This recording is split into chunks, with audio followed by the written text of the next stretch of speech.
kanjani? Hawu siyaphila makhe, siyaphila bhakani elihle. Hawu izolo ngiyabona ukuthi beyibambene ngamawashini. Nibathe iSuperSport ithi sila. Nibathe nikhipha lona nifaka lona ibuye nishaya igoli ibuye iSuperSport. Hey makhe nidonse nzima man. Ya hayi uGavin Hunt. Hayi bekayimisele bekade unicumba phansi nisizwe ama penalty.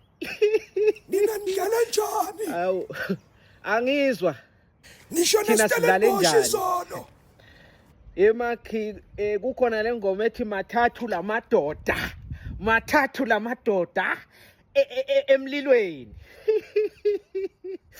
Uphendulekile makhe. Mathathu lamadoda sithandweni somlilo. Awu besimunca nje makhe, besimunca nje bekungathi angazi iPSL team idlala neteam ekumvela.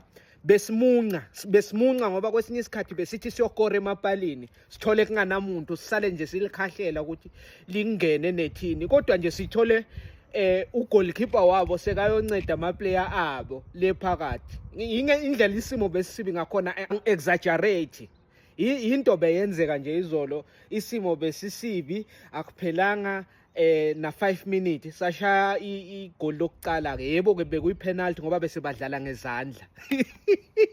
Bese badlala ngezandla sithi siyakora balibambe hayi wathi urefa kwenziwa lokho walikhomba emlotheni sashaya phakathi hayi vele ke kwabonakala ukuthi badlala ngenhliziyo ke kwaphuma ama yellow card left right and center hayi mani sithandeni sona mathathu lamadoda mathathu lamagoli le ngoma kumele isalishintshe ukuthi mathathu lamagoli nethini yeStellenbosch.